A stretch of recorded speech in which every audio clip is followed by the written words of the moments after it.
Good afternoon, people. Let's have a positive chat.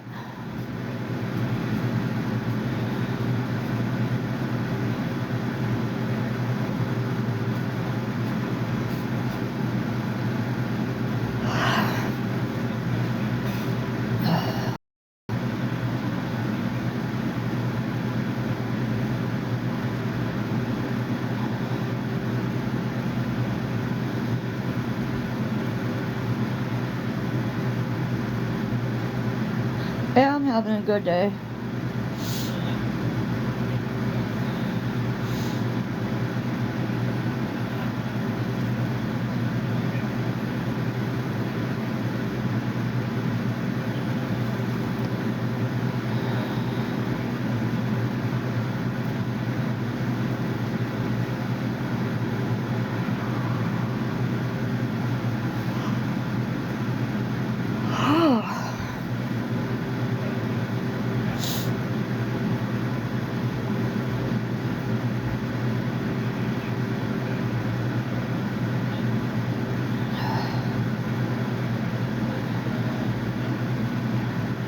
Anybody want to do battles?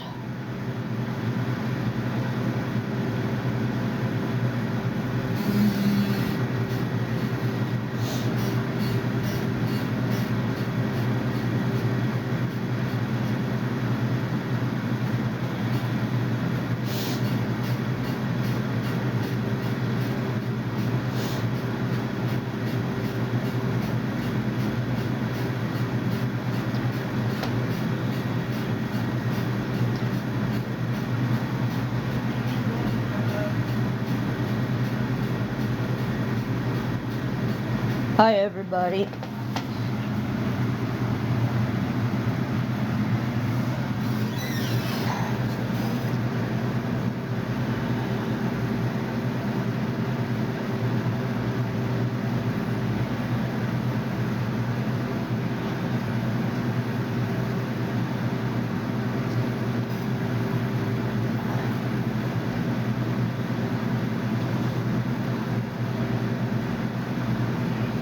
No, I do not dye my hair.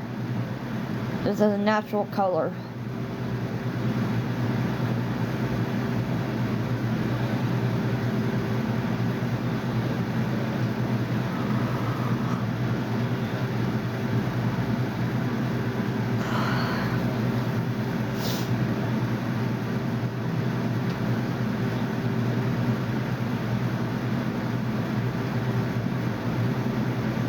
It's okay.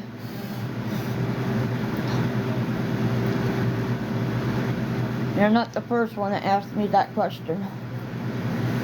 Probably won't be the last.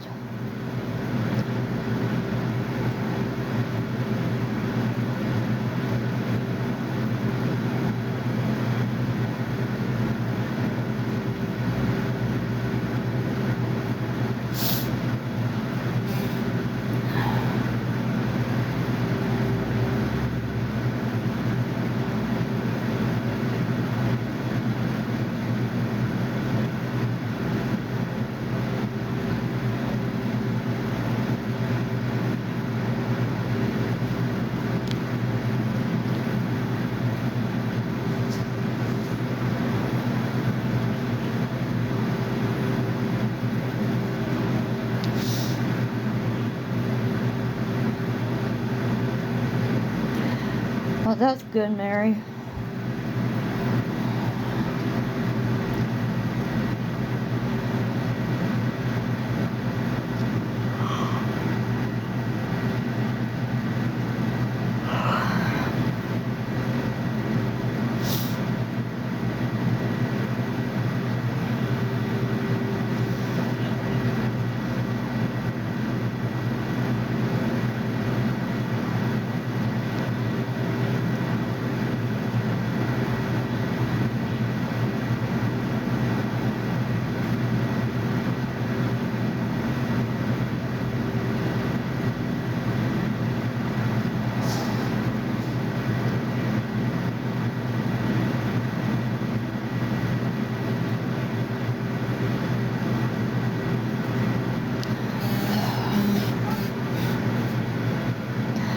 I'm not putting nobody in the box. Letting you guys know that.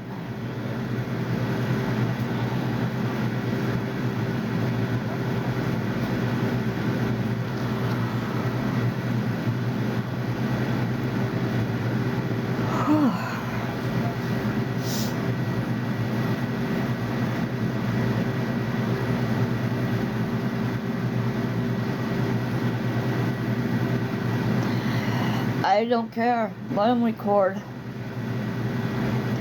Hope they enjoy what they see.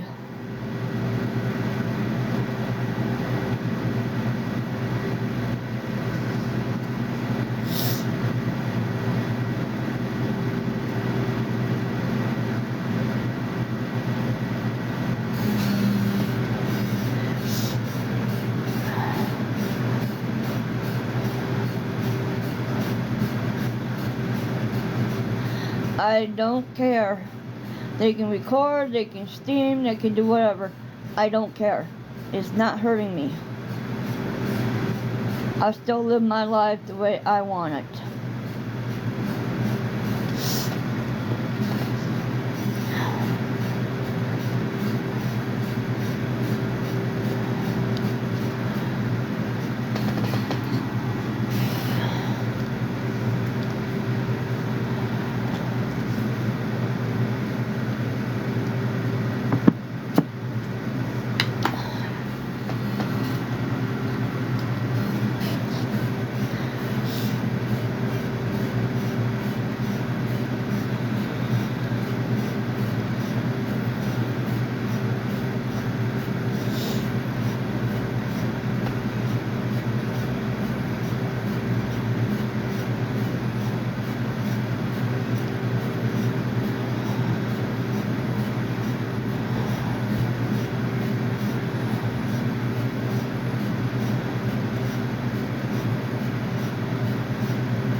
Thank you for muting that person. I don't care who's recording me or steaming me. They don't have my life. I wake up every morning just fine. I sleep in bed just fine. Hi, Star.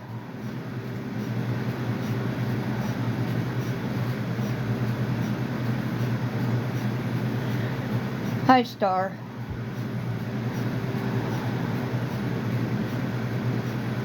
Thank you for the gifter badge, Star.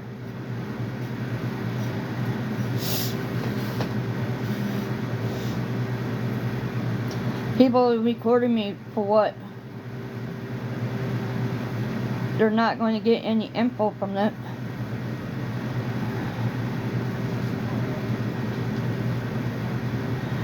It's very hot outside.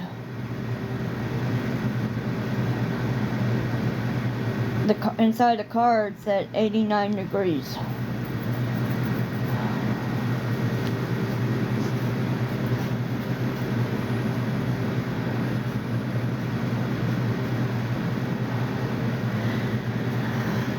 Hi, Rosemary. How was the appointment? It was an appointment.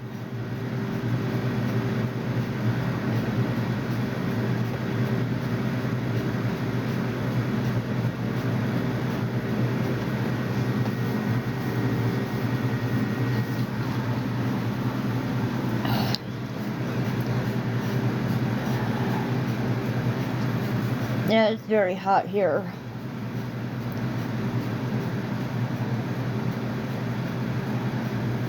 Trying to cool off. I've been in the hot car for a few minutes.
I'm glad you got your central air fixed. We don't have central air in our home. And we don't have air conditioning in our car.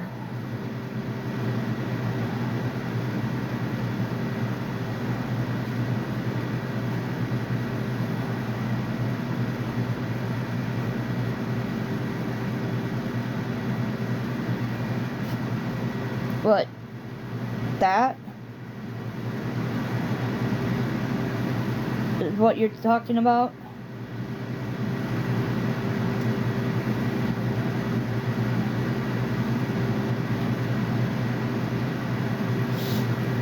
That was made when our youngest son was in the hospital when he was a week after he was born. Every block is supposed to mean something. We don't have the paper anymore.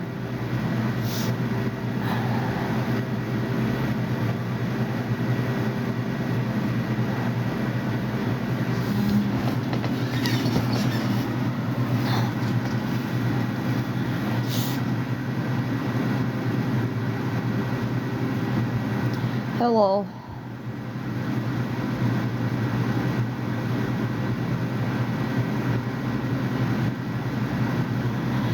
That's when he was a baby. We went from our hospital to, we had to go 60 miles.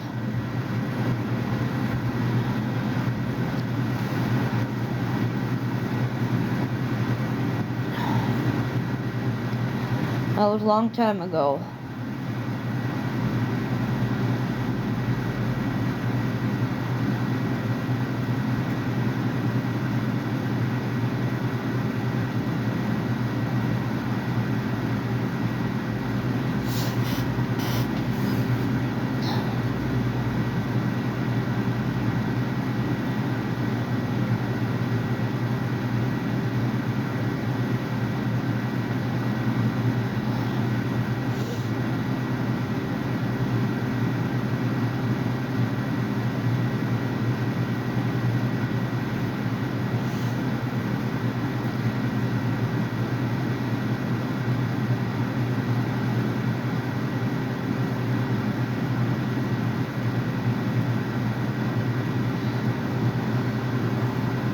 Hi, Hannah.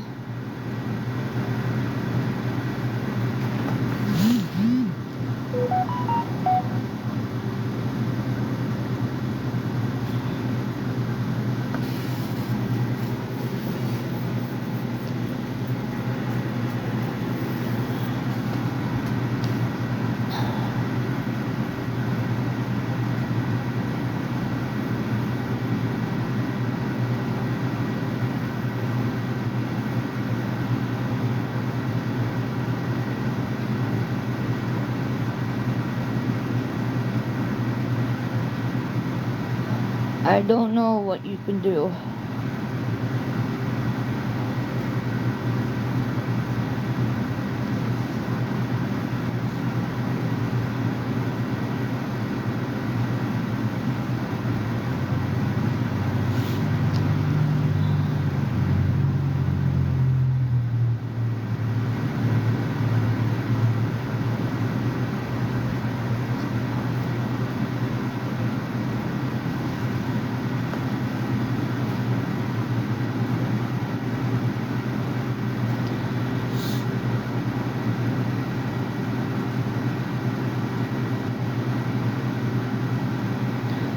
Yep, I'm back again.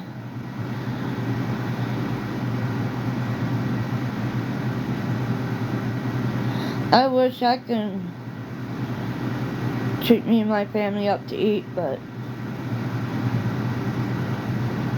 that won't happen.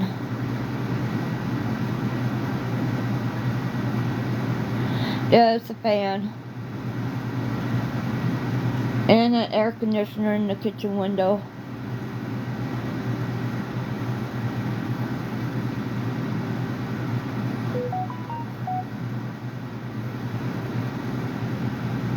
I wish I could afford to take my family up to eat for the 4th.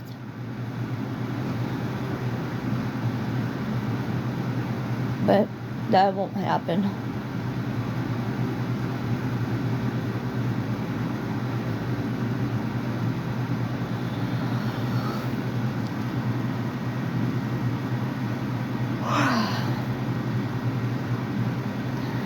Yeah, we like pizza.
I deleted my space.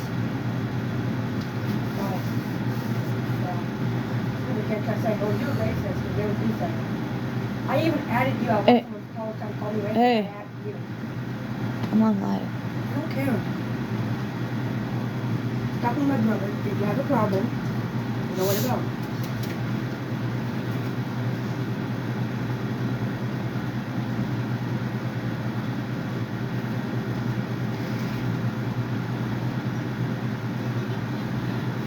I never ate at Golden Corral. Hopefully someday. I have to go 60 miles just to go eat there. At this point, he'd already spoken to Nancy's parents, who obviously were devastated and very confused by the notice.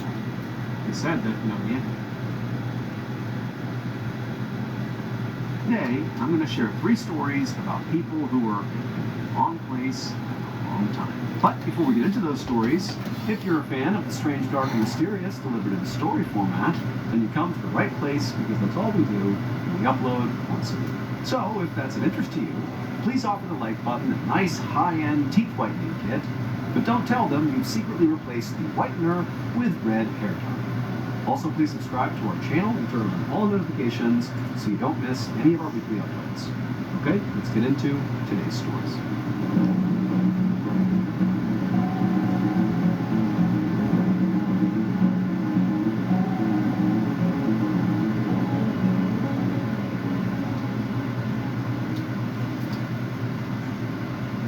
At 8:40 a.m. on July 7, 1967, a 17-year-old girl named Nancy McEwen was driving along a highway in Brooklyn, New York.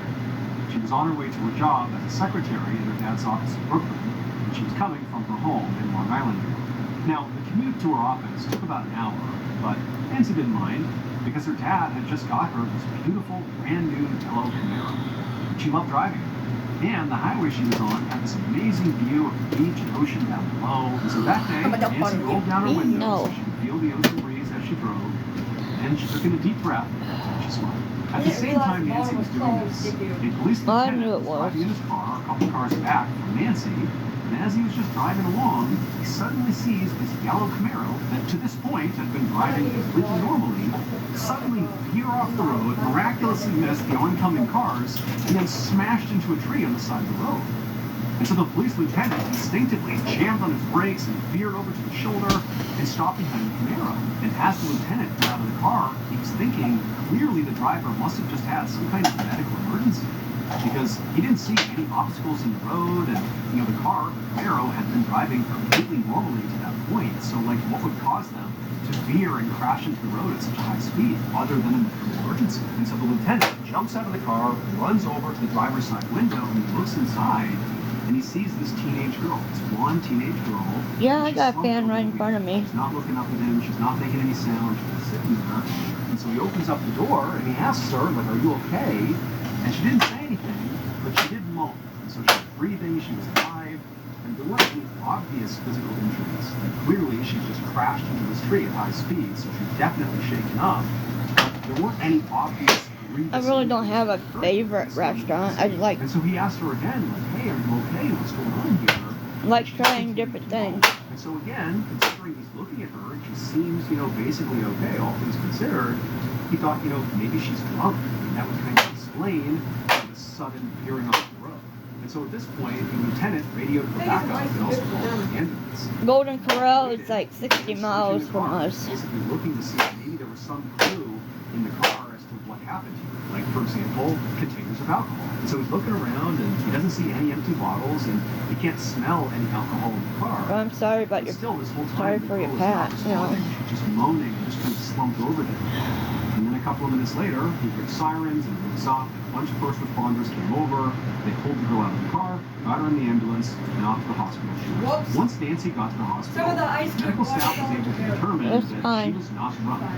But she did clearly appear to be having some kind of medical emergency. But they didn't know what it was. Again, there was no visible injuries on her. She just basically looked really shaken up and was non-responsive. And quickly, after Nancy was at the hospital, her condition only got worse, to the point where doctors were giving her shots of adrenaline to try to keep her alive. But it didn't work. And at 11:30 a.m., roughly 2.5 hours... At least you got people living with you. She died. And it was only then, after Nancy was dead, that the medical staff had discovered something they had totally missed when Nancy had first came in. And that was, on the back of her head, hidden amongst her hair, was a small circular hole. It was a bullet hole. For some reason, it didn't bleed at all. Clearly, Nancy did not just randomly veer off the road and smash into a tree. No, she had been shot. About 30 minutes after this discovery was made, a detective named Albert Seidman was standing next to Nancy's crashed car on the side of the highway. Seidman had a reputation as being this totally no-nonsense detective who effectively would stop at nothing to try to solve the case. By this point, he'd already spoken to Nancy's parents, who were obviously devastated, very confused by the girl's death. They said that, Nancy never got in trouble and certainly didn't have any enemies. And so it made no sense that somebody had just shot her as she was driving. And Detective Seidman had to agree. This was not an average murder case. But regardless, he knew the best place to start this investigation was Nancy's car. The car was actually in pretty good shape. I mean, despite striking this tree at high speeds, the body of the car basically remained intact. So Seidman began going inside the car and looking all around it, looking for bullet holes to see where this bullet came in and struck the driver. But he found nothing. There was nothing in the car that gave any information away about what actually happened.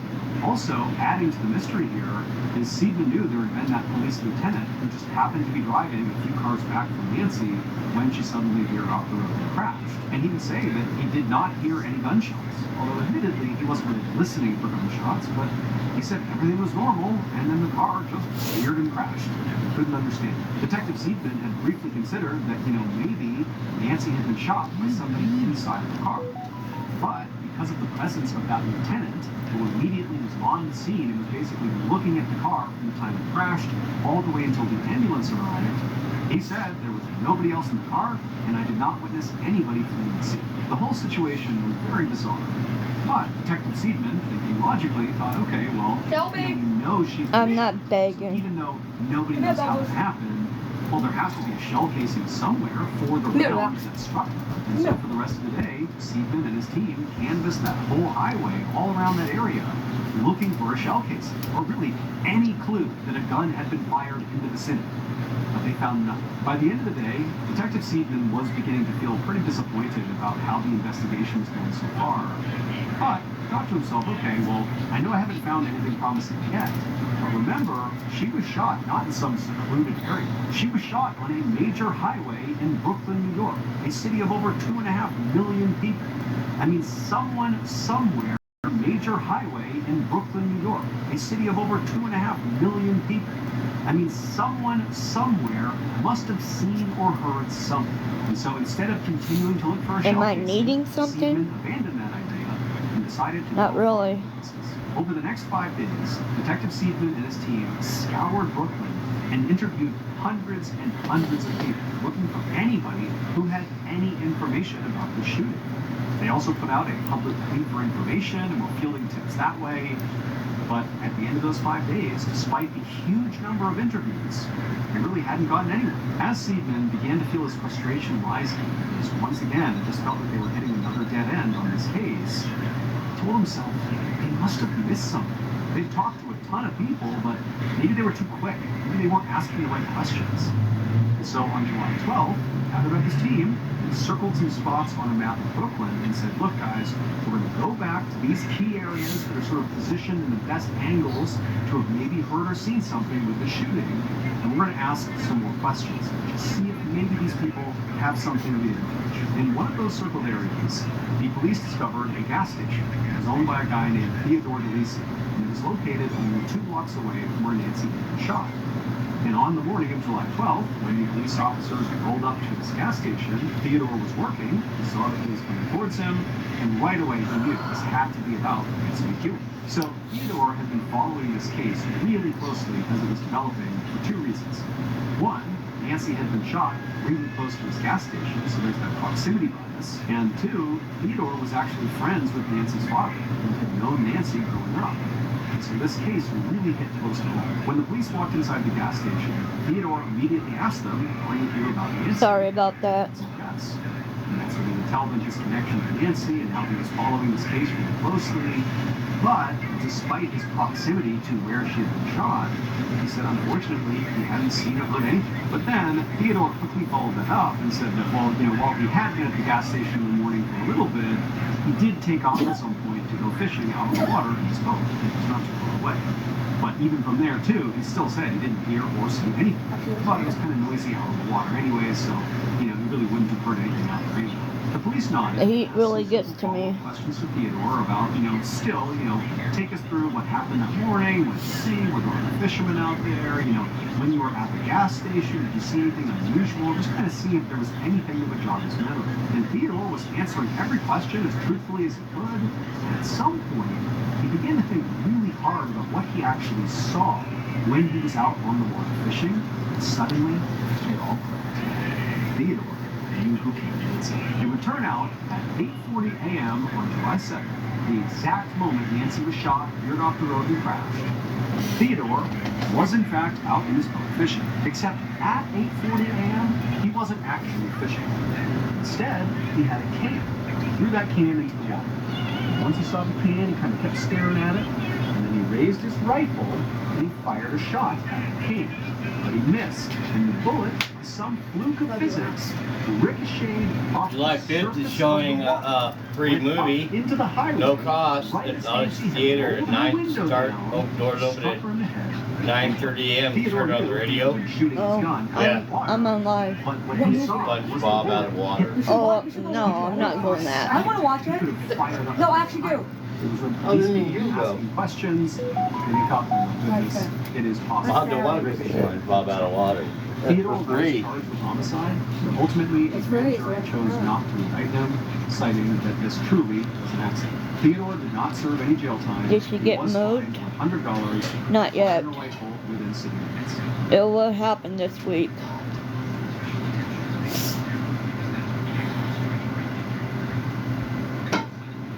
Hey guys, did you know you can get your strange, dark, and mysterious fix anytime, anywhere with the Mr. Ballin podcast on Amazon Music? Well, you can.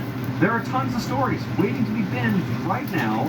Plus, there are exclusive remember. stories I on know there some things about never been shared SpongeBob. on this YouTube channel. Amazon Music You listeners remember? get to listen to new episodes Yeah, an entire I month. thought I before grabbed everybody legs, else.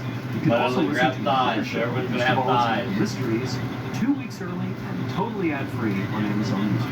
If you're already a Prime member, well, you already know how have much I'll access eat. to those 2 shows, plus hundreds of other top podcasts, ad-free, all at no extra cost. We'll see That's how right. much Already tell Your the Prime marketing membership pros. includes Amazon Music. Well, like I said, I don't know how much I'll eat absolutely because you know how I so, am with if chicken you're ready sometimes. to dive deeper into strange, dark, and mysterious stories, Up to me. Or for me, go Mom, then. download the Amazon Music app today.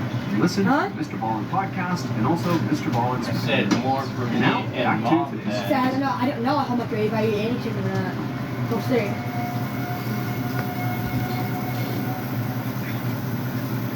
On the evening of September 17th, 2021, a 42-year-old preacher named Jason Thornburg was cleaning up his motel room in Euless, Texas, which is a small city between Dallas and Fort Worth. Jason was going to be hosting a small Bible study group in his motel room in a few minutes. Yep, I heard about this Really, one it was before. not that dirty. He was really taking time to Pretty ensure it was gruesome. as clean and inviting as he could possibly be. So normally, Jason would host these Bible In the study house, groups yes, at his we house. do.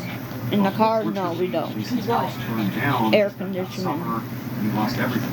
But Jason was so committed to God and spreading the word of God that he still wanted to continue having Bible study groups, even if it meant, doing it in this kind of crumpy motel room. And so Jason walked around the room to do laundry and straightening up his bed. And after kind of arranging chairs in a circle for various participants he was expecting, he went over to a cabinet, pulled out some Bibles, and right as he was about to start placing the Bibles under the chair, he heard a knock at the door. And Jason was really excited because he knew there had to be someone who was here for this Bible study.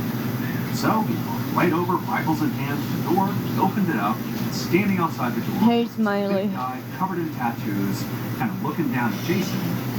Jason broke into a big smile. He was so happy to see this man. The man's name was David Lewis. And Jason had previously met him when he was out on the street doing outreach for his church, and he had invited David to, anytime he wanted to come by the motel and be a part of his Bible study group. Now, Jason knew that David was really not the kind of guy who went to church or really showed any real interest in God or, the Bible. I'm not But, selling Jason nothing. took all kinds. He was The just hell are you hopeful that watching? maybe David would show up someday. Video? Now, here David was. However, David told Jason that the reason he was here was actually not for the Bible study. He was here because he was in the middle of a crisis. He didn't know where else to turn. He confessed to Jason that he'd begun using drugs and gotten mixed up in some criminal activity, and there's some dangerous people out there that he was sort of This one's running pretty with. gruesome. This story's pretty And now his gruesome. concern was some of those dangerous people Yeah. coming to get him. Very So he gruesome. literally felt like his life was in danger. Now, when Jason heard this, he was surprised. But at the same time, he could tell that David was being very authentic and just needed help. And Jason felt like, his job ultimately was to serve God and all of God's people. And David was one of those people, and he was in need of help. And so if all Jason did was simply provide a safe haven for David inside of this motel room, then that was serving God and it was the right thing to do. And so Jason immediately said, "No problem, David." He handed him a Bible and said, "Come on in." David took the Bible awkwardly and just kind of stood there for a moment, not really sure what to do. And then Jason said, "Hey, relax, just come inside, take a seat." And so David did. He walked in, he sat down with the Bible, and then Jason actually came over and sat down next to him. And the two of them, for about 15 minutes, just made kind of awkward small talk. Jason could tell that David is completely on Drink edge, some water. staring at the door, which was now closed. And he just clearly was very anxious and paranoid.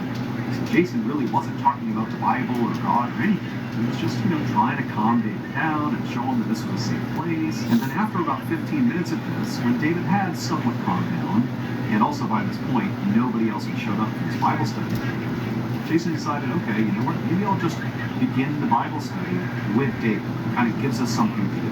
And so, Jason got up, locked the door, showing We're David having that fried he should be chicken. down I don't and know safe what here. else with that. Told David to go ahead and open his Bible to a certain page. And the two of them just began reading the Bible together. And for hours, they just sat there reading the Bible, and Jason spoke to David about, teachings of God and how to lead your life in a way to serve other people. And, for the most part, David did completely calm down and seemed to really be embracing this Bible study. But eventually, despite how well this Bible study was going, it did need to come to an end at some point. I don't know what it is on TV. When he began to notice it was getting dark outside, he sort of began wrapping it up and shut his Bible and sort of expected that David would take a hint and leave, but David didn't. Instead, when David began to realize that, hey, this is over now and it's time for me to go, David looked at Jason and begged him to please let him stay in this room overnight, that he can't go out there, it's not safe for him. Now, Jason knew he did have some level of I'm responsibility okay. for David. I mean, David had told him he was in danger, he had already invited him inside and was basically providing safe haven for him, and it did feel kind of wrong to be like, now go back out there. But at the same time, Jason felt a little uneasy. I mean, he didn't really know David. He didn't We're gonna really shoot understand fireworks. the situation. And so there was some hesitation at first, but after looking again at David and seeing how desperate he was to just please stay here overnight, My mom will not be live on the Jason phone. said, okay, even stay. So Jason Go grabbed some extra blankets and pillows. and Don't know made a yet. makeshift No, bed you shouldn't for- be, because we'll be and busy. then Watch after our that, fireworks and two of them everything. actually reopened their Bibles and just began reading some more from their Bible. I don't for know a couple everyone hours. grill out. Basically another round of Bible study. But eventually, they both were very tired. So We're not there the yet. Bibles down, they said goodnight, We were 2 days away still. closed their eyes, and fell asleep. For the next 5 days, Jason's motel room remained mostly I woke Dino up. the only thing anybody heard coming from And his look at room this. was gospel music. He played at a very high volume, Playing with his basically teeth the a entire bit. time, to the on his point where side. other residents of this motel He began don't to mind it. He complain knows. about how loud the music was. However, the owner of the motel was getting these complaints from residents who were only there for hours at a time or days at a time. And the room they're complaining about, Jason's room, he was a long-term resident. ain't doing so nothing had a sort of wrong. higher priority with Who? the owner. And so the owner just didn't feel like bothering Jason. He wanted him to stay. Who? And keep paying for that room. Me? So the owner didn't do anything about the noise complaints. Crap. And also, That's not okay. the owner did know that his Oh, hotel yeah. had Oh, sort of yeah. a seedy Oh, yeah. reputation. Oh, yeah. Oh, Generally yeah, dude. speaking, they Yeah, didn't wag like that the tail. music. Wag that And so tail. over the course of these 5 days, music kept on blasting, and really the only other thing of note, again, that happened in this period of time, was that these 2 other people entered Jason's motel room. That's good. So basically, there's 4 people in the room, they haven't come out again, super loud music, that's all going on for 5 days. And then on the 5th day, the morning of September 22nd, a single person walked out of Jason's motel room, and they were wearing a full-body hazmat suit and carrying some sort of luggage. Leave the motel, get in a car, and drive away. 45 minutes later, about 25 miles away from that motel, the Fort Worth Fire Department got a call about this raging dumpster fire in a residential neighborhood.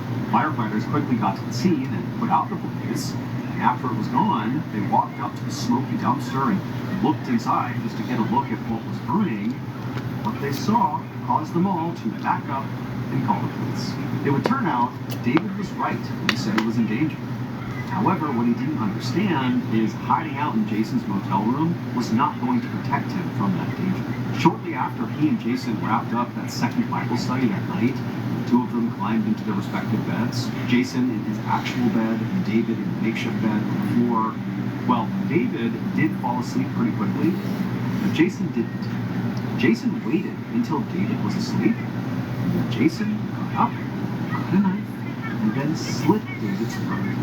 Then he cut David's heart out and ate it, because Jason the preacher really actually believed that human sacrifice was the best and purest way to serve God. Over the course of the next 5 days after killing David, Jason would remain in his motel room, blasting gospel music, and over those 5 days, he would basically lure those 2 women into his room, very likely on the promise of Bible study, but they too would be sacrificed. And then on the 5th day, the person who exited the motel room into full hazmat suit was Jason. And that Now luggage we're he was gonna carrying just with shoot him off contained fireworks. body parts of the 3 people he had just killed. He brought those body parts to that dumpster in that residential neighborhood and lit them on fire. And so when the firefighters put out the fire, what they saw inside were burned up bodies. Jason was arrested, and while he was awaiting trial, he confessed that David and the 2 women were not actually his first victims. He said that just a few years earlier, he had sacrificed his girlfriend, and that house fire that destroyed all of his belongings and prompted him to go live in this motel was set by Jason himself, because he had sacrificed his roommate and needed to get rid of evidence. Ultimately, law enforcement was only able to show that Jason killed those 5 people. But there could have been more. Jason was found guilty of capital murder and sentenced to death. I have no He is reason to get currently on banned death row again. in Texas.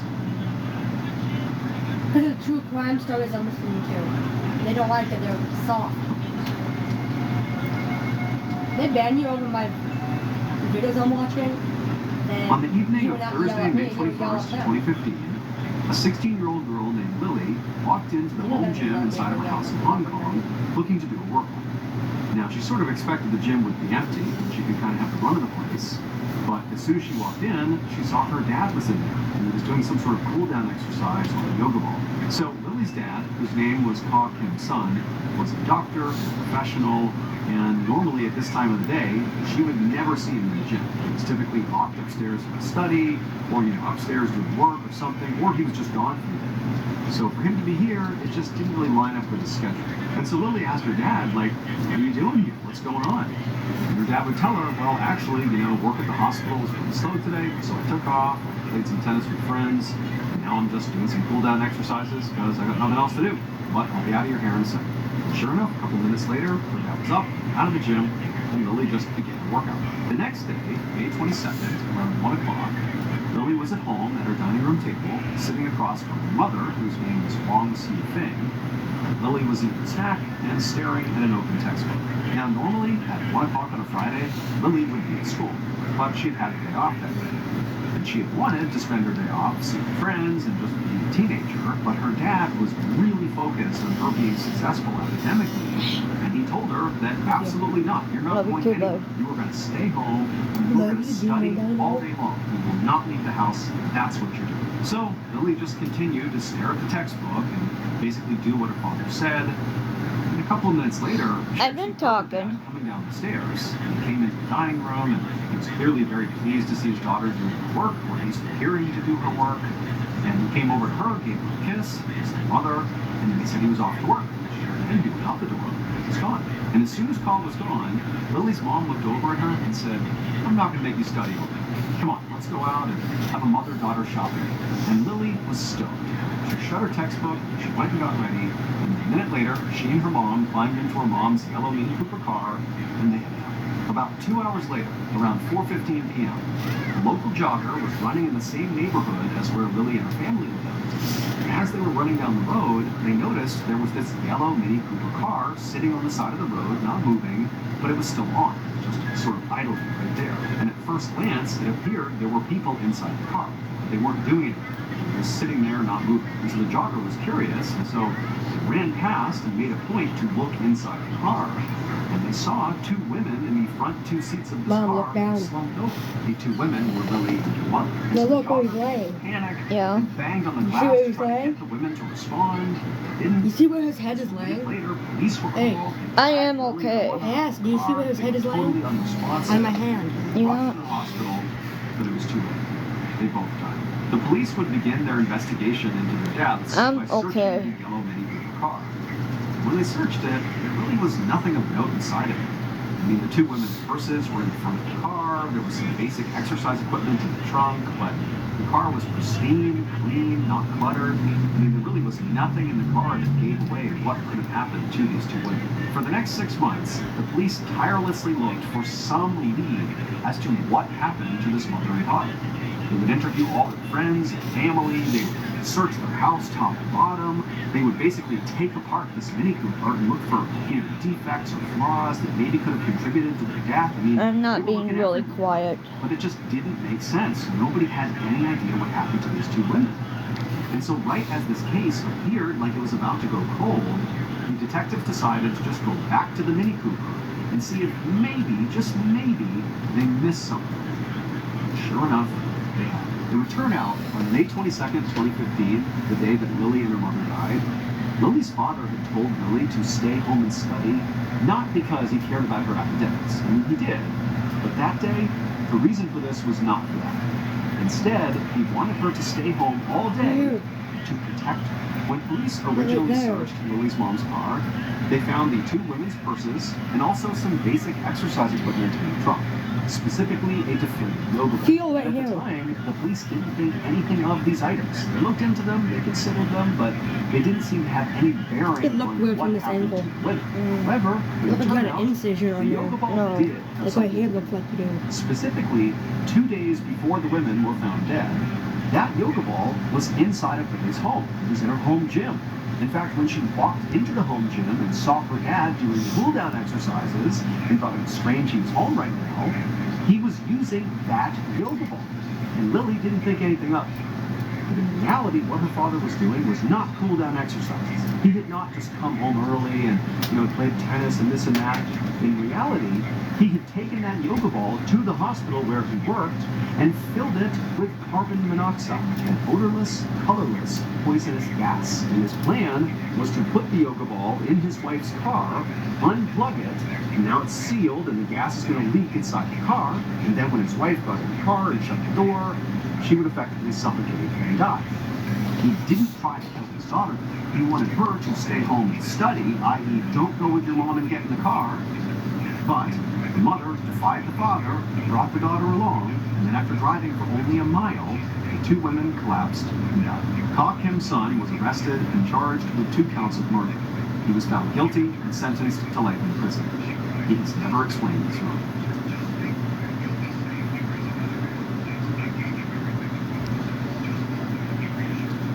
In case you haven't heard yet, our newest graphic novel, Mr. Ballin Presents Where Nightmares Live, is available for pre-order right now. It contains another 9 heart-stopping, strange, dark, and mysterious stories, all based on real events. This was a passion project. It took a lot of time, a lot of people involved, from the artwork to the storytelling. I mean, this is a beautiful piece to add to your collection.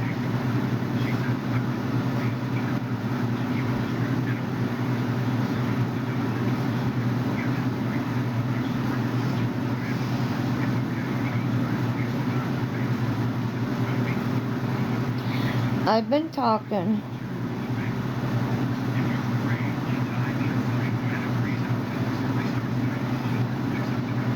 It's what? So talking.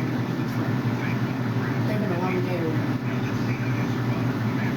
It's a thing.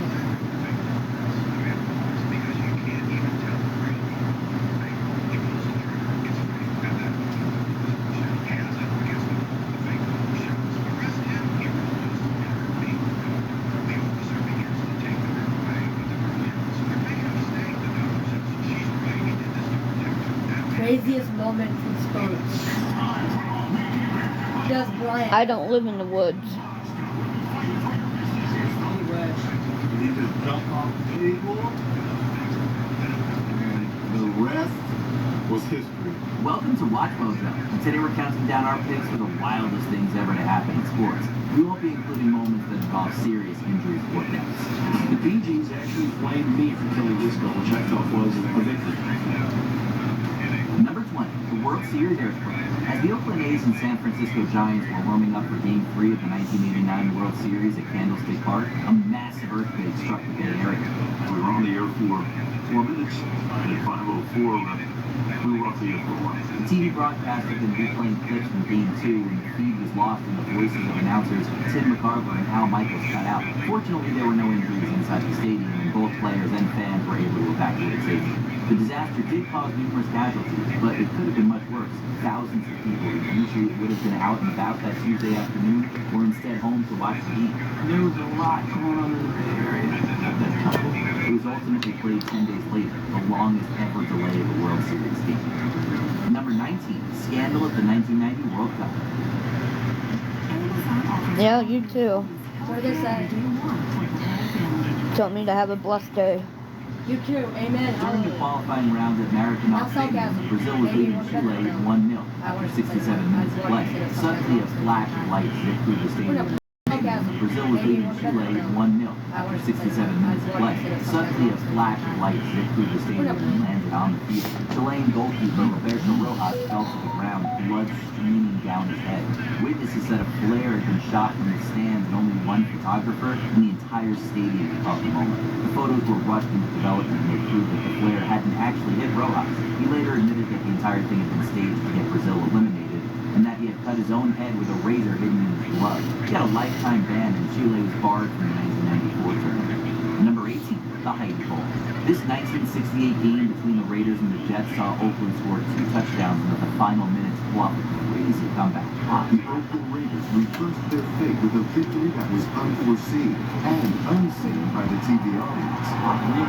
We won the game. The people in the stadium knew we won the They can't see game. me, But can the they? people who watched No. on television across the country thought that the Jets If they won. did, they can always do my hat. Unfortunately, the fans missed it. NBC's made-for-TV movie Heidi was scheduled to start at 7 p.m. As the game ran long, NBC execs soon realized it wouldn't end in time. At around 6:45, they decided to delay Heidi and let the game continue. At the same time, frantic football fans began calling in, demanding that the network not cut away and jamming the switchboards. The higher-ups couldn't get through to the technicians who switched over to Heidi on schedule. Let's be all updated. Be quiet, Heidi. Please don't make me stay here updated. Fans missed one of the most exciting minutes in football history, and NBC had to eat a lot of the road. Number 17, Tiger Woods' comeback to the Masters. You can only name one professional golfer, probably Tiger Woods, who shot to the top of the game starting in the late 90s. Tiger Woods picked up Remember Tiger Woods? Yeah, I think he's still going, isn't he?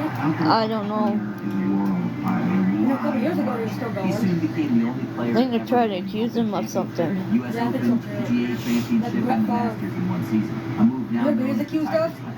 However, starting in Trying to essay a 2009, woman. Woods was involved Brett in Favre several was. major scandals, including Brett Favre marital was the- infidelity And also DUI sending arrests. nude pics to Stepped away women. from the game, Brett and Favre. long-standing injuries led to him having 4 Really back good quarterback, surgeries really between strict 2014 and 2017. After 11 years without a major tournament win, Woods made an incredible comeback by winning the 2019 Masters by 1 stroke. Many doubted we ever see it.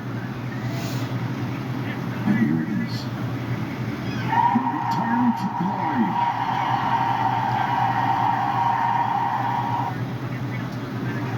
It's never easy. Canada just does not stop after an Olympian makes it.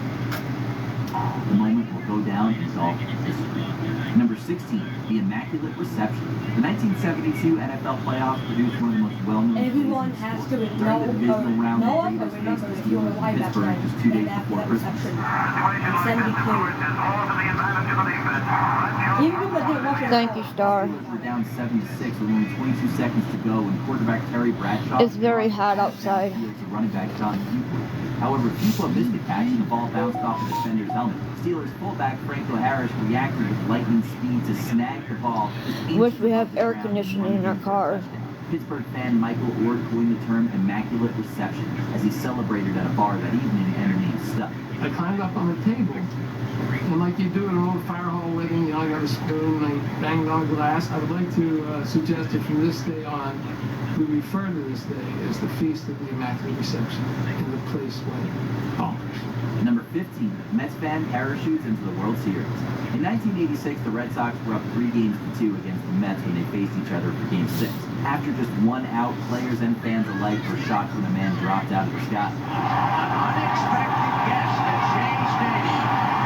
Carrying a huge banner that read "Go Mets," he made an impressively smooth landing and was immediately escorted out by security. The intruder was musician and actor Mike Sergio, who at the time was best known for a small part in the slasher flick The House on Sorority Row. Now, of course, he's best known for this stunt. Sergio has had plenty of copycats, most notably when James Miller, aka Fan Man, parachuted into the 1993 heavyweight match between Riddick Bowe and Evander Holyfield. And there is chaos here at Caesar's Palace in the outdoor stadium.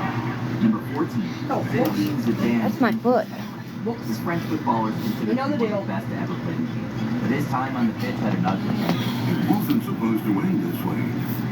One of the game's greatest ever players, playing his last game as a professional in the biggest fixture on the planet. During the 2006 World Cup final against Italy, as the players were walking across the field, Zidane suddenly headbutted Italian player Marco Materazzi.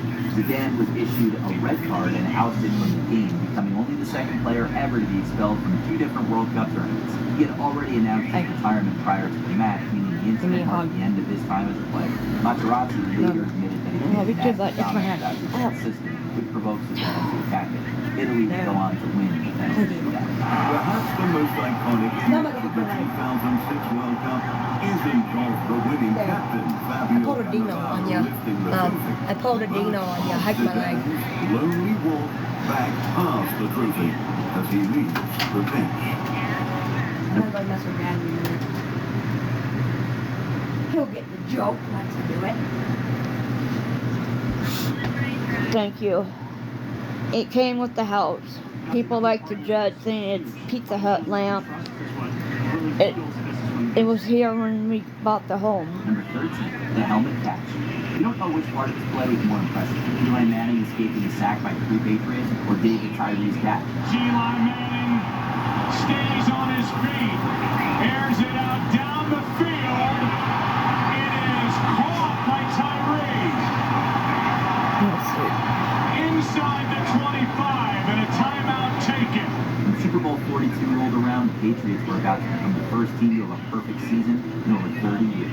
With just over 1 minute to go, the Pats were up 14-10 and the Giants had the ball at their own 40 yards. Manning took the snap and the play immediately broke down as multiple defenders got their hands on it. Somehow he broke free and launched up a beautiful 32 I'm trying to find a gift Tyree to secured do. it against his helmet in one of the greatest plays in Super Bowl history. David Tyree's catch sent a Plexico Burns' game-winning touchdown as the underdog Giants upset the previously perfect Patriots. Number 12, Simone Biles, triple-double. She's one of the most decorated athletes in the world, and she just keeps raising the bar, no pun intended. At the 2019 U.S. Gymnastics Championships, she performed 2 historic moves. Money! Just keep making history, Simone Biles. First, she nailed a double-twisting double dismount off the balance beam, a move never before seen in competition. Then came the crown jewel of her performance, a double-back somersault with 3 twists. She became the first woman and the first American to complete the skill successfully, joining a small handful of men from around the world. Biles now has 5 gymnastic skills named after her, not to mention the official title of GOAT. Simone's got enough gold medals at home. Someone give this girl a crown. Number 11, 1972 Olympic basketball final. The final 3 seconds of this game would go down in infamy. The Soviets were down against the U.S. 50-49. For a few seconds, he was the most glorious Olympic basketball athlete in American history and would have lived on as that if not for the atrocities committed on that court. They inbounded the ball as their coach stormed over to the scorer's table, insisting he called the timeout that was never recognized.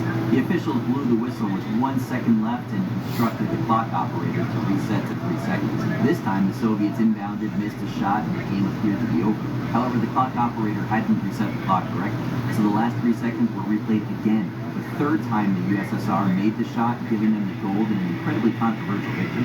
Do they really win? Is the game over? And then it settles in. The Russians win. Controversial victory. Do they really win? Is the game over? And then it settles in. The Russians win. The game's over. The Americans are screaming. Listen, TikTok guys like 10 minutes. Pissed off. 6 days in a week, when you steal a fry from your friend, they can say, hey, I paid for those. But on Free Fries Friday, they can't. Free Fries Friday. Basketball. The U.S. players They can say, hey, I paid for those. But on Free Fries Friday, they can't. Free Fries Friday. Basketball. The U.S. players never accepted their silver medals. Number 10, the Pine Tar Incident. No one would remember this 1983 game if not for this strange incident. It was the top of the 9th and the Kansas City Royals were down 4-3 against the Yankees. No, not really. Royals player George Brett stepped up to the plate and hit a 2-run homer to give his team the lead. However, the Yankees manager pointed out to the umpires that Brett's bat had more pine tar than the rules allowed. The officials sided with the Yankees and called Brett out. He was not happy.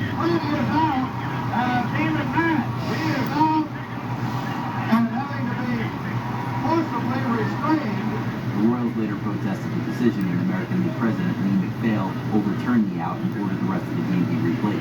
It was resumed 25 days later, and the Royals won 5-4. Number 9, Battle of the Sexes. Female athletes have been fighting for respect and recognition, not to mention equal pay as long as sports have existed. It captured the imagination of the public like no other My husband's gonna fry some chicken.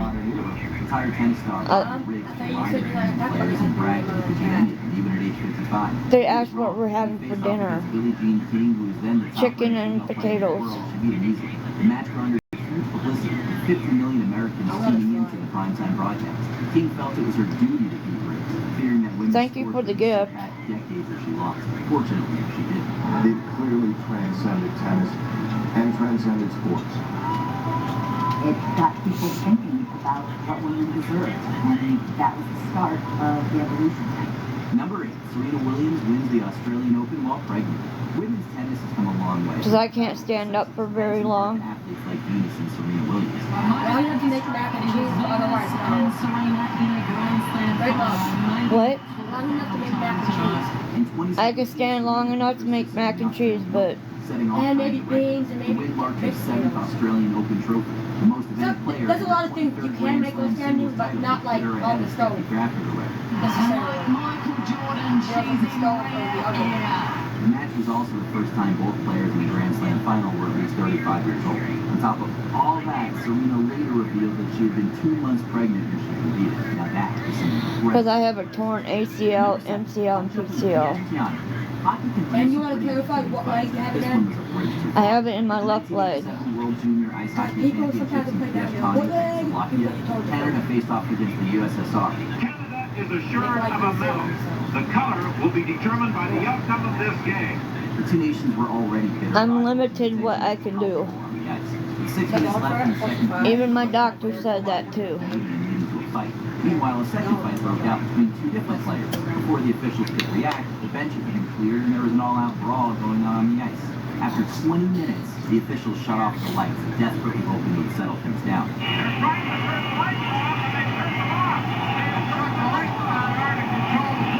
Both teams were subsequently kicked out of the tournament. Number 6, the Hand of God.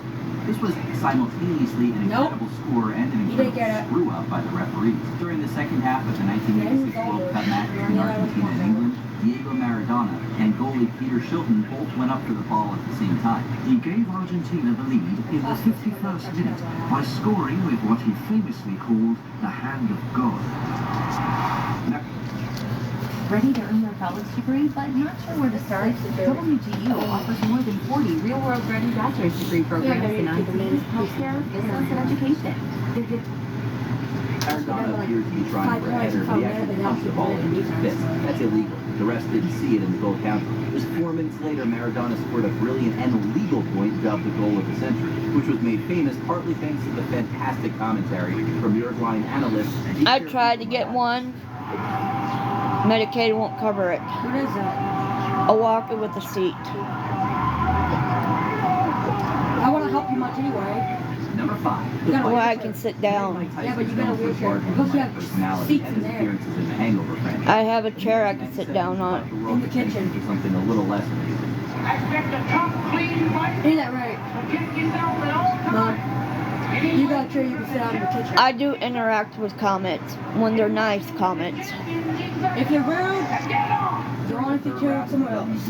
World Heavyweight Championship. If you want to fight, Holyfield, well, that's all right. sunk out of Fight Holyfield yourself. right here. The fight was stopped as Holyfield was My older son, yes, he knows how to cook some things. I know how to cook some things too. Continue, so lean. So does her youngest. She meant to say as well. She did it. My youngest son knows how to cook some things too. At that point, Lane did disqualify Tyson. I'm a chef at making popcorn. There seems to be some kind of Pretty altercation easy. going on.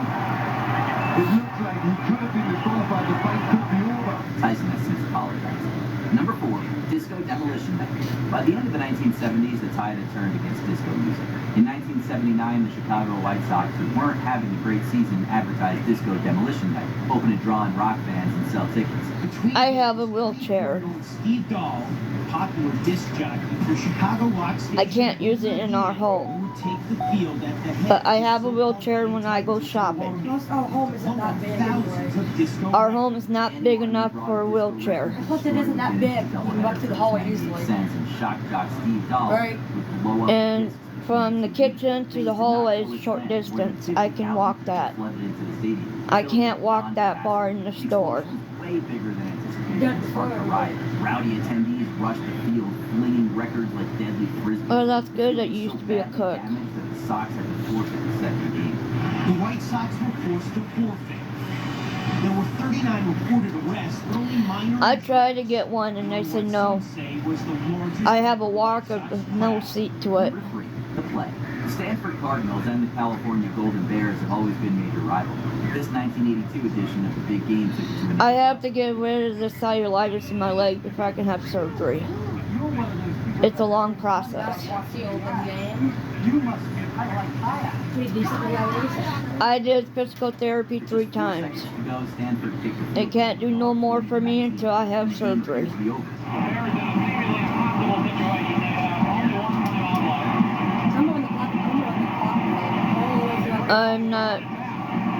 I don't buy anything from Marketplace. Weren't ready to give up, and the final play of the game is wild. The Bears recovered the Cellulitis is no joke. 5 times. I'm still dealing with it. By that point, the Stanford band had already rushed the field, and runner Kevin Mullen had to fight his way through them to reach the end zone. I'm gonna have to make an appointment with my doctor soon and get looked over. I'm gonna have to tell her about my neck too. Final score was My neck's all messed up. Stanford won. Number 2, Miracle on Ice. At the 1980 Winter Olympics, Over the 5 American years. team made up of college players It faced just off won't against go each other. away. The Soviet team, full of pros, had them off to the I use antibiotics, I use cream, gloves, thing they told me to use was Desitin. I'm using that. So she just kept telling me, someone's going to beat him, someone's going to beat him, someone's going to beat him. No one thought the U.S. had a chance. The Soviets were up 3-2 going into the third period, and around 9 minutes in, the Americans were able to take advantage of a power play to tie the game at 3 points each. Just a minute later, they scored again, and they held on for the remainder of the period to win. I don't know what you're talking about. Thanks to the legendary Al Michaels' amazing commentary. The U.S. would go on. I don't know what you're talking about, Lisa. How do you feel about the new Be sure to subscribe to our bill that they are voting on in Washington about Medicaid? I think they're trying to get rid of Medicaid. Well, I hope they don't do it. That's what I'm thinking about. But Number 1, analysis. They can't get rid of Medicaid. A lot of people are on it. For the city of Detroit, for that matter. During the 2004 game between the Pacers and Pistons, Ron Artest, a.k.a. Meta Sandiford Artest, fouled Detroit player Ben Wallace, who reacted by trying to pick a fight. Ben Wallace is fouled, and Wallace gets Cellulitis is that infection that goes through your blood. Mostly kept his cool until a fan threw a drink at him. At that point, he and several other Pacers climbed into the And it's hard to get rid of. the Pistons fans, setting off a huge brawl between players and spectators. The officials and team staff struggled to get the Pacers off the court and into the locker room as the crowd pelted them with food and drinks. Ultimately, 9 players were suspended. And Nobody here where we live gonna lose our Medicaid. My older son just got Medicaid back. let us do the business. What are you telling them about? Because they think everybody's gonna lose Medicaid. They come to see me. They're going to come out with Yeah, Trump can do whatever he wants, but he'll get a lot of people mad at him.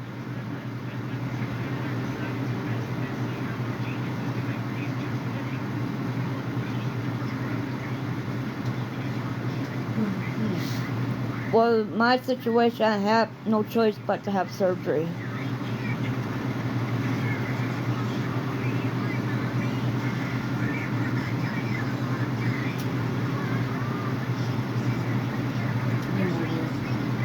Medicaid don't cover for Medicare. They're two different insurance. In this footage, Scary dash cam videoed by videos. Jason, something happens. You don't know what a dash cam is? It's on, you put on the vehicle, inside the vehicle. Jason was on his way to what he thought was going to be the house of a woman he matched with on a dating app. The person had given Jason their address over the app. They had not exchanged numbers. After putting the address into his phone, he realized that not only was the address 20 minutes away, it was also in a less desirable side of town. Against his better judgment, he got in his car anyway to head to the given address, which was in a cul-de-sac. After entering the cul-de-sac, he realized all 3 houses had all of their lights out. When he tried to message the girl he matched on the dating app, she would no longer answer. After waiting a few minutes for an answer, he realized the person had Why you want to know my cash app? Trick or prank. They want to ask me for money. You're not getting no cash out. He noticed someone on the sidewalk stepping. All you guys do is trying to ask for money from me, and I don't have money to give out. Watch.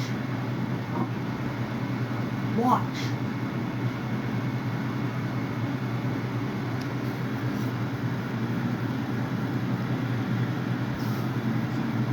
The footage is kind of grainy, so it's hard to make out some of the smaller details. But basically what happened, Jason slowed down and he saw a masked person walking into the middle of the street, immediately knowing something was off because there was nothing across the street except a busy highway. So he locks his door and comes to a stop as the person is directly in front of his car. There's some medications you can get covered by Medicaid. That's a handgun. It's a little hard to see in the video due to lighting. He starts running towards his driver's side door. Jason immediately steps on the gas and drives past the man, who then tries to open the door, which thankfully was locked mere seconds earlier. It's hard to see unless you pause and zoom in, as the man in the video is wearing a creepy smiling mask. The man didn't fire any rounds, but that's also under the assumption that the gun was either loaded or real. It's not that uncommon to hear about people using fake guns in scenarios like this. What was strange about this is while even though it was in a less desirable end of town, it was still a very residential block right next to a highway. So What was a slightly questionable place to focus. However, it doesn't take a detective to put the pieces together. Medicaid will cover for my surgery. That's no problem. Guy to a dead-end road in order to rob him at gunpoint or worse. I had to get rid of the sores in my legs that caused from cellulitis. That's the problem. Jason reported the whole incident to the police, including the given address. Jason was accompanied with a police officer to knock on the door at the address in question the next day, and an older woman who claimed to live alone answered the door. She claimed she had nothing to do with it. That's obviously pretty likely to be the truth. I mean, a random person simply chose that address because the street was low-key and hidden, debatably a perfect spot to try and set somebody up. Luckily, Jason didn't decide to stay put and got away without harm, because who knows what could have happened. Before the next clip, I just want to talk about today's sponsor, Aura. I read a lot of horror stories. Yeah, they'll cover for my surgery. The growing horror story in America. More and more people are falling victim to is identity. With there being a new victim every 14 seconds. You may be unpleasantly surprised to learn how easy it is for your information like passwords to be leaked in a data breach. And with this information, hackers and scammers can gain access to a whole lot more of your information. Luckily, Aura yeah, it's a bacterial infection. A VPN, antivirus software, and more all combined into Due to my old doctor popped a pimple on my leg and didn't clean it. That's how I got cellulitis. Only to see the passwords have been changed actually made me sick to my stomach.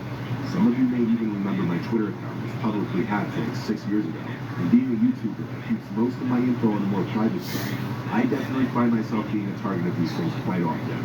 Aura has been a huge help in keeping my information secure.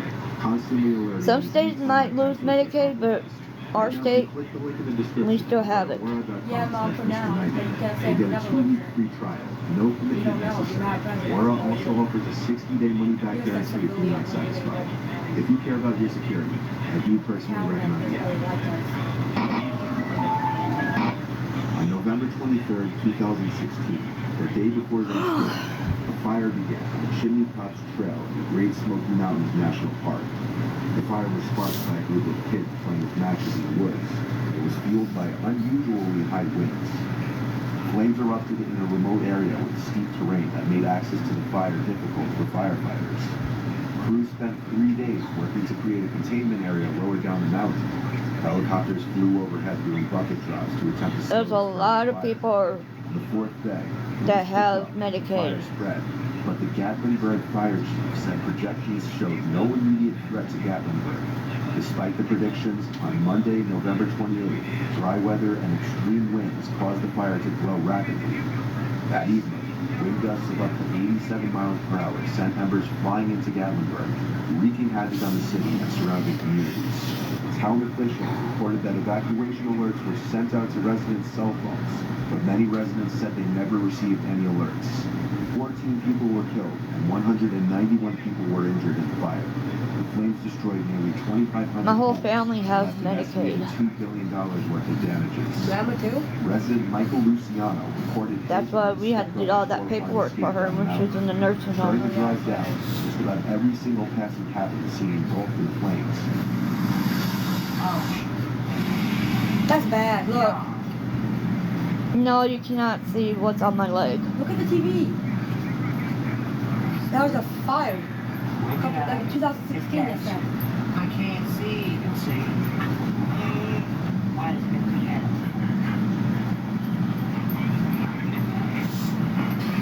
Fuck.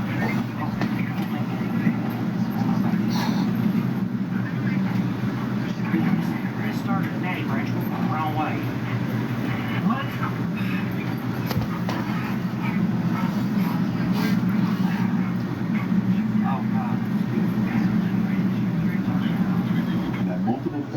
The two men find themselves stuck behind fallen trees.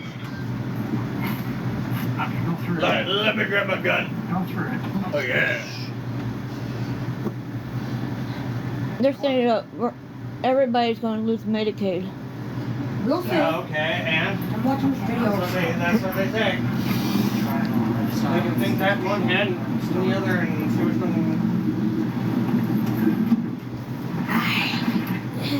Even at one point getting stuck behind another happened to be an old man who rolled his window down to tell Michael that he couldn't see. That's good. Does this motherfucker want to die? A lot of people are getting filtered on here. Of course. The old man ended up pulling to the side, following Michael's tail lights down the mountain. At certain points, it seems very likely the men aren't going to make it out alive. But by some stroke of luck, they made it to the containment area with only minor damages to their truck. Their luck didn't just end there, though. Their cabin survived the fires with very little damage, I wonder if, despite its close proximity to the you're live surrounding right Gulf now, of right, Mom? flames. Yeah? While this footage I wonder what that ugly motorcyclist wannabe. We won't say her name, but we know who you're talking about. I wonder what that. Like that helmet. There's no way her head actually fits in that helmet. Oh, I wonder what that ghosty Broad. biatch is doing after I told her off. Crying. And after you dropped a couple of words that we wouldn't understand live, but yeah. You know, if you know, you know. If you don't know, then you're never feel gonna like you're in the know. truck with them. It obviously can't compare to the actual fear of being in the suffocating heat inside the truck next to a tension of the life or death situation at hand. So tomorrow, In this footage, a young girl I'll have wished to to help remain Grandma. nameless, so I'll refer to her as Amanda. put gas in her was vehicle. driving home from her Probably. boyfriend's house. She had just pulled out of the driveway and started heading down her boyfriend's block. Hello, when a car mister. Why you rolled And then- happy birthday?